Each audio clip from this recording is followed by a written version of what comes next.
Hi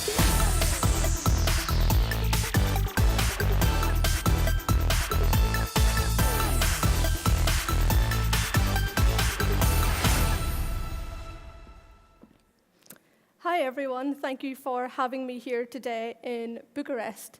So, like I said, or like was said there, I am a board-appointed global ambassador at Women Who Code. Now we will get to what Women Who Code is in a few minutes. I will explain the real need for that type of organization, but an insight to who I am first. So, I am an award-winning leader. I have won awards all over the world for my leadership with Women Who Code, and ultimately making the tech industry of tomorrow better than the one that exists today. I am also a consultant at Deloitte, helping them with their diversity and inclusion and respect and inclusion agenda, which has won several awards across the UK. We also have a Deloitte branch here in Bucharest, which we are very proud of, and we are here to create a better industry for people within our firm as one of the Big Four. I'm a board-appointed global ambassador at Women Who Code and a Forbes contributor, where I write about the business benefits of diversity and the ways that you can embrace a more inclusive and diverse environment in your organization. Women Who Code is the world's largest and most active non-profit dedicated to women excelling in technology careers.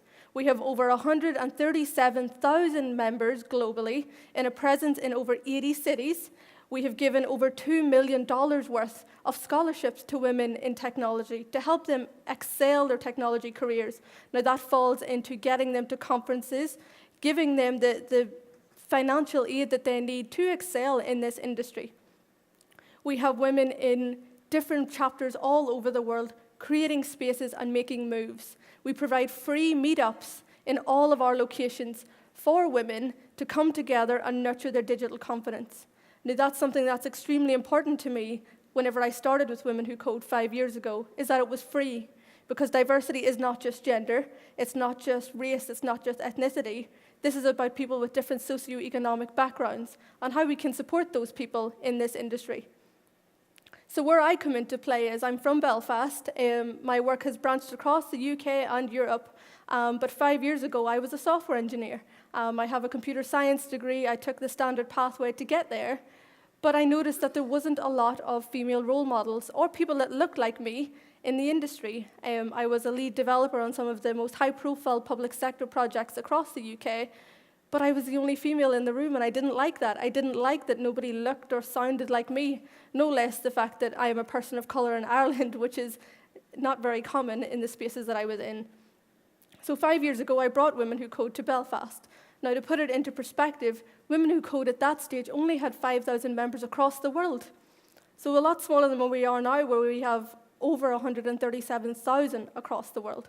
So I brought to Belfast in my hometown, and I partnered with lots of great organizations like Facebook, like Etsy, Twitter, GitHub, a lot of the really big global tech giants to get attention, to get people to listen and to know what we were doing was important, to get people to come together and know that maybe I'm the only engineer in my room and on my team, but there's so many more in the organization, there's so many more in this city, in this country, in this geographical space. I just don't know about them yet. Now, in Belfast, we didn't have anything like Women Who Code. There was no focus groups for people who exclusively identify as female.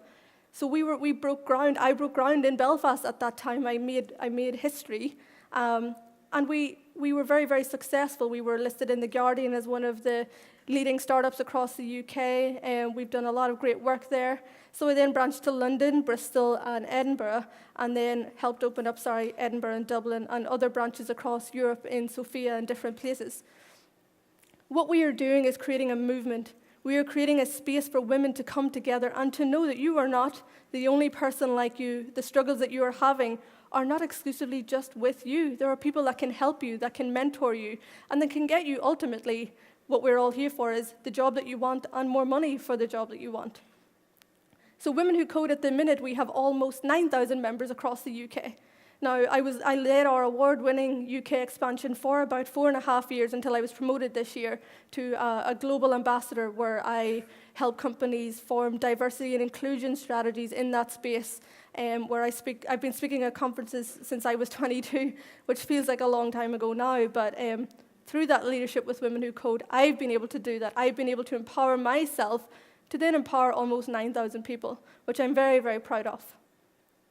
Now, I'm here to talk to you about the business of diversity and inclusion. Now, I lead in this space and I help companies understand that you make more money when you embrace diversity and you foster an inclusive environment. Now, what is diversity? The state of being diverse. There was considerable diversity in the style of the reports. Now, something that I want to make very clear is diversity is intersectional. It is not one trait. It is all of these different things. It is age, religion, gender, abilities, sexuality, and socioeconomic background, and so much more. We can't say that we see things happening where people assume that we have one female in a VP position and that means you're a diverse organization. No, it doesn't. That doesn't work. You can't put one woman on a panel and say that your conference is diverse. It's not diverse. There's so much more to that. And by doing that, you're ultimately, firstly, selling the human race short, and secondly, selling your bottom line short. Now, nobody wants to do that. Who wants to make less money than what you can? And we need to create an environment where the tech industry understands that we need to start listening to different voices, listening and amplifying different voices, because we can't make a product for everyone if we're only listening to a very small demographic of people. So how does embracing diversity affect you and your business? Now, when I talk about your business, I mean, how are we ultimately making money from diversity? Now, we should really be doing this because ultimately this is the right thing to do. We can't continue to only associate success with specific attributes. We see the majority of Fortune 500 CEOs are male.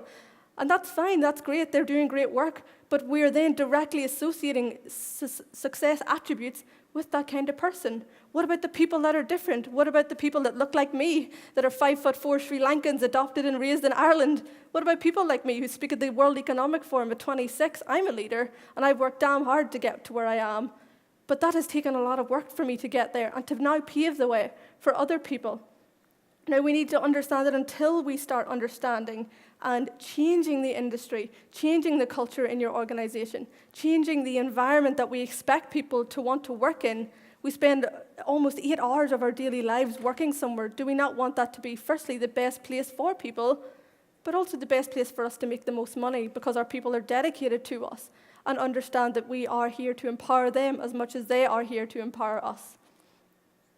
So one female on a board of a business can reduce the risk of bankruptcy by 20%. 20% is a huge amount of risk to take out of the equation. Now, why is that? That's because we are listening to different voices. We are listening to people that aren't all of the same demographic. We are listening to people that help create this diverse product. Now, whether this is a system, whether it is an online system, whether it's an application, whatever it is, we aren't doing that product justice. We are not reaching the audience that we want to reach. We aren't making the most money if we're making it with only one demographic in mind. We need to open up that and understand that the more people we listen to, the different kinds of people that we listen to, reduces our risk. And we don't want risk in business. We don't want risk where we think we're going to lose money, we're going to go under. We don't want that. Now, this is something that I think is a fantastic quote. So companies in the top quartile for gender diversity are 15% more likely to outperform their competitors. 15% is a huge stat. And then we look at those in the top quartile for ethnic diversity, 35% more likely to outperform your competitors. Who doesn't want to outperform your competitor by 35%? You wipe the floor, you win, you make the most money, you get the best people, you make the best products, you have the best brand image.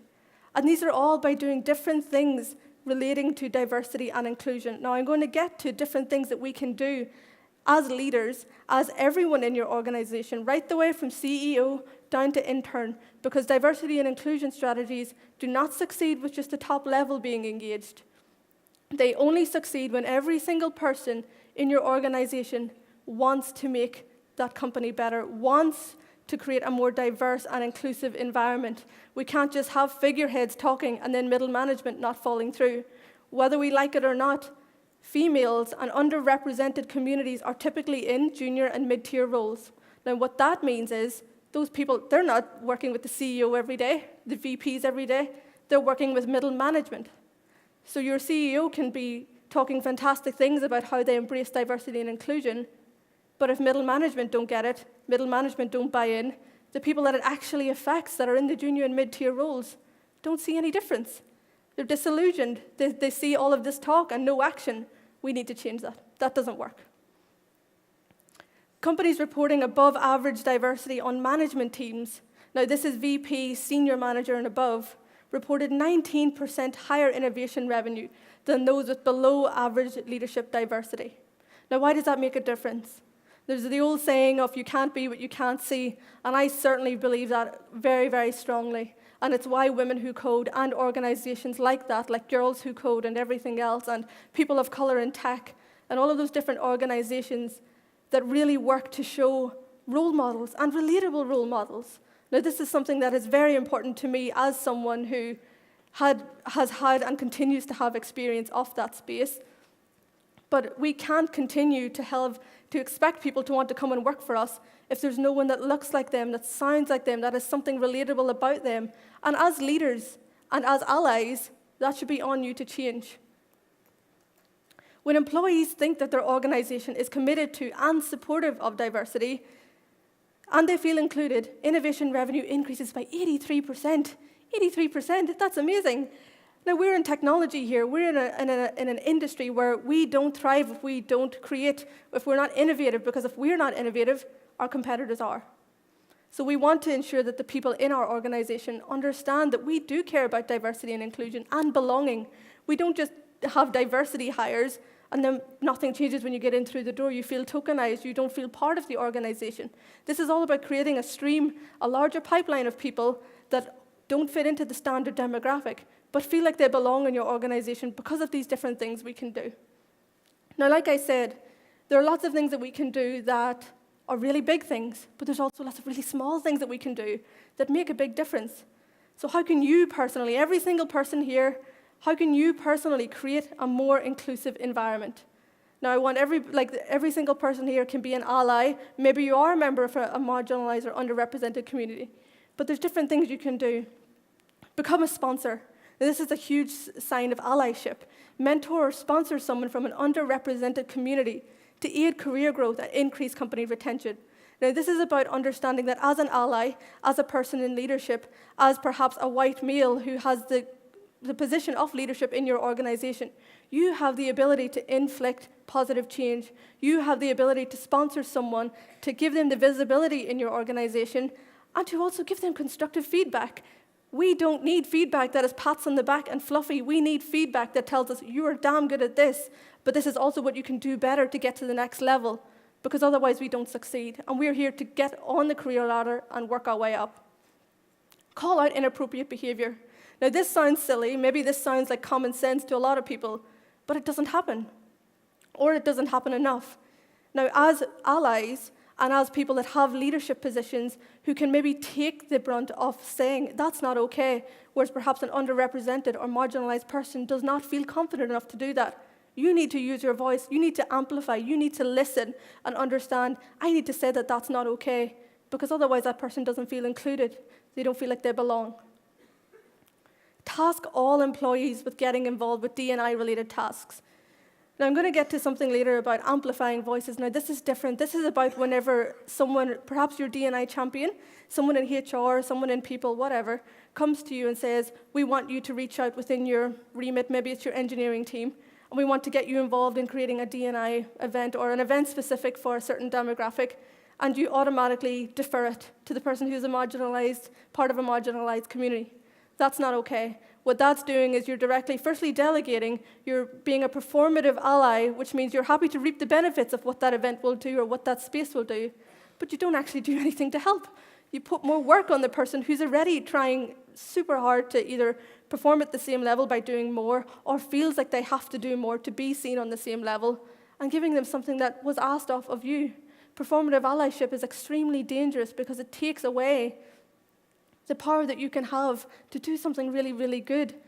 And there's no point to it. It directly disenfranchises people. And people see through that. People aren't stupid. And that's why people leave companies and why your retention goes down. Be an ally. Now, we've talked about this a little bit, but listen, adapt, and become comfortable with being uncomfortable. Now, what that means is we're all, as leaders, we're probably all very used to being told, you're right. That's a great idea. I really like what you're doing.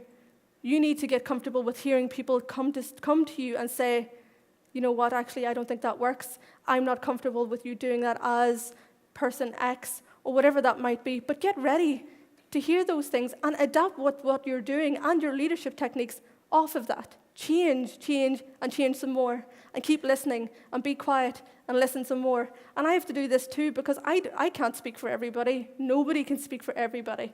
But what I do is, and what everybody needs to do as a leader, is to be quiet. Listen to the people around you. Listen to what people are saying. And don't dismiss it because maybe they are younger or older.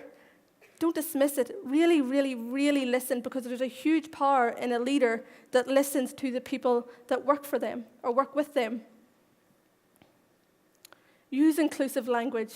Now, this is something that has statistically been proven to change how people view an organization in job descriptions or otherwise. So be aware of gendered terms and using language which embraces all walks of people. Now, something that I am personally working on is, because like I said, nobody's perfect and everybody makes mistakes, is understanding that when, for example, when I'm married, I have a husband, but when I'm talking about him, I talk about my partner, because it's a lot more comfortable for people of the LGBTI community to then feel comfortable to talk about their own relationships. Now, this is about small, small things that I can do to change something to make somebody else feel more included and better. Why would we not want to do that? That one word can change so much.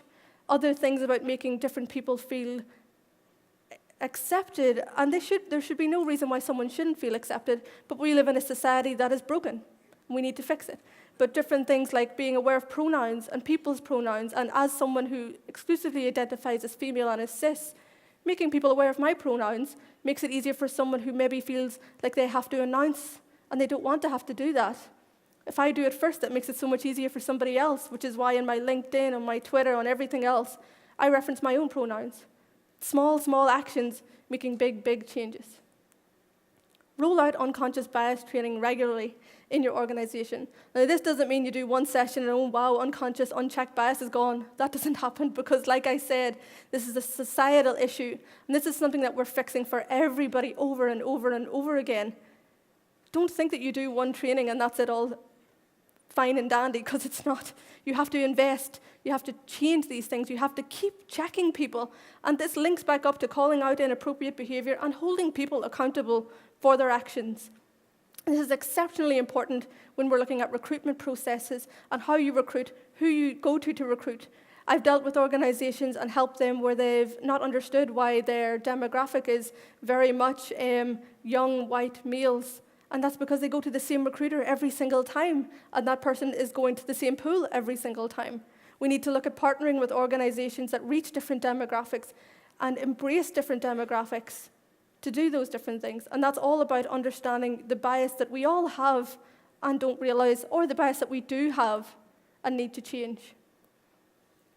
Try different recruitment methods. So we just kind of talked about that, but understanding that recruitment isn't the same thing over and over again. We don't have, like I said, we're at Creativity4Better. We have to be creative. We have to innovate. We have to change.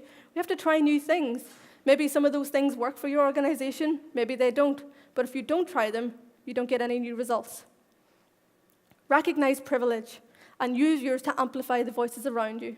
Now, this is something that people hear privilege and they get offended. I don't have privilege. I worked really hard my whole life. Well, every single person has privilege. And sitting down and really, really understanding what yours is and how that has affected people around you and where you've gotten is an incredibly powerful tool. For me, my privilege is, like I said, I was adopted from Sri Lanka when I was 3 weeks old, raised in Ireland by an Irish couple. I went to the best university in Ireland. I've always been taught to be comfortable standing up and being different and using my voice. That's privilege. I've gotten to where I am because, yes, I've worked hard, but there's a lot of privilege in that too. The same with being white and male and automatically having success associated with you. It's a privilege. Now, that's great, but you can do a lot with that. You can change with that. You can sit down and understand that I can amplify someone's voice. Now, maybe that's as small as simply saying in a meeting, wait, hold on, I think this person has something to say, and sitting back. That's fantastic, and already you've now given that person the opportunity to make a name for themselves, make waves, make noise. Follow an array of voices. Now, we can't learn from different people if we only follow the same people.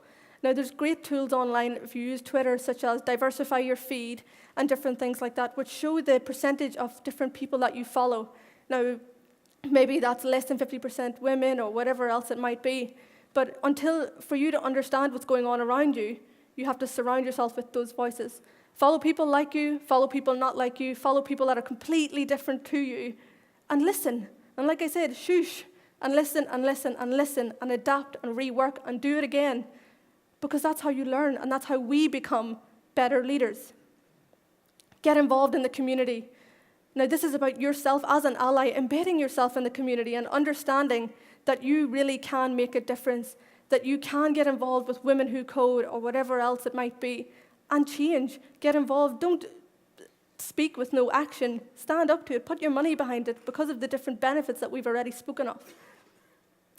Now, I will be here after today. You can reach out to me on Twitter, so please tweet to me. If you have any questions, you can get me on Sheree at Women Who Code, and thank you very much.